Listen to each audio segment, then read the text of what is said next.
Sobat Investor, kembali lagi bersama saya Ika di Weekly Outlook untuk minggu ini. Yang pertama, isu fundamental emas mulai berkilau, USD pun meredup. Dolar Amerika Serikat mulai meredup, di mana pelemahan dalam 2 pekan terakhir ini sentimen pasar memburu aset-aset beresiko di tengah laju inflasi yang tinggi. Emas tengah menuju penguatan dan bergerak di atas 1.800 karena penurunan yield dan kecemasan akan laju inflasi. Sedangkan mata uang utama dunia seperti pound sterling dan euro berpotensi menguat seiring membaiknya data ekonomi yang terkait.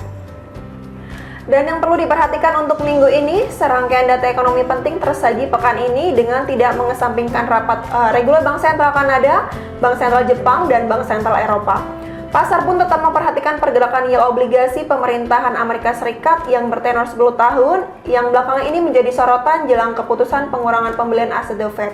Isu Evergrande memudar setelah perusahaan tersebut siap melakukan pembayaran hutang yang jatuh tempo. Dan data penting yang perlu diperhatikan untuk minggu ini, di hari Senin ada survei Ifo Business dari Jerman di mana ekspektasi turun 98,2 dari sebelumnya 98,8. Di hari Selasa, Consumer Confidence di Amerika Serikat dengan estimasi turun 108,4 dari sebelumnya 109,3. Sedangkan New Home Sales Amerika Serikat bertambah 760.000 unit dari sebelumnya 740.000 unit. Dan di hari Rabu, data inflasi Australia di kuartal ketiga diperkirakan tetap 0,8%, durable goods order dari Amerika Serikat yang turun minus 1,1% dari sebelumnya 1,8%. Perhatikan juga rapat kebijakan Bank of Canada yang diperkirakan tidak merubah suku bunganya 0,25%. Dan di hari Kamis, rapat kebijakan bulanan Bank of Japan di pagi hari jadi pergerakan yen. Sedangkan malam harinya European Central Bank Meeting tidak akan merubah suku bunganya rendahnya pada 0,%.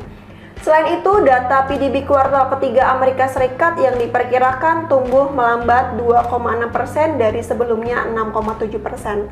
Dan di hari Jumat, ada data core PCE Price Index dari Amerika Serikat diperkirakan turun 0,2% dari sebelumnya 0,3%. Baik, untuk aset-aset yang bisa diperhatikan untuk minggu ini, euro diperkirakan minggu ini akan menahan area support di 1.1580 dan resisten 1.1660. Sekaligus area tersebut menjadi range trading yang ada di minggu ini. Perubahan tren bila penutupan di atas 1.1660 karena akan membawa euro bergerak di 1.1750. Sebaliknya, penutupan di bawah 1.1580 ancaman terhadap euro untuk ke 1.1500.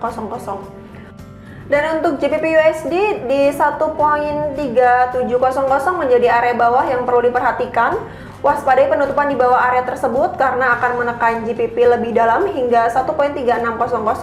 Sebaliknya, berhasil balik ke arah 1.3840, maka ruang rebound GBP ke 1.3950. Range minggu ini rentan harga di di 1.3700 sampai 1.3950. Dan untuk emas, tengah berupaya untuk tutup di atas 1.800 menjadi ruang rebound emas berlanjut dan kini kembali uji di area 1815 dan 1834. Minggu ini target untuk bergerak di atas 1.800, area bawah 1750 dan untuk emas sendiri rentan di harga 1770 sampai 1835 menjadi range untuk minggu ini.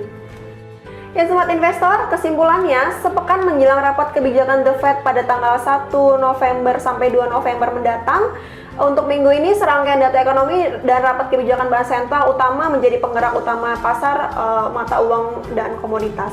Emas dan minyak berpotensi menguat seiring meningkatnya permintaan, dolar masih tertekan karena ekspektasi melambatnya data ekonomi dan penurunan yield obligasi. Sehingga terhadap rivalitas mata uang utama dunia pun dolar melemah.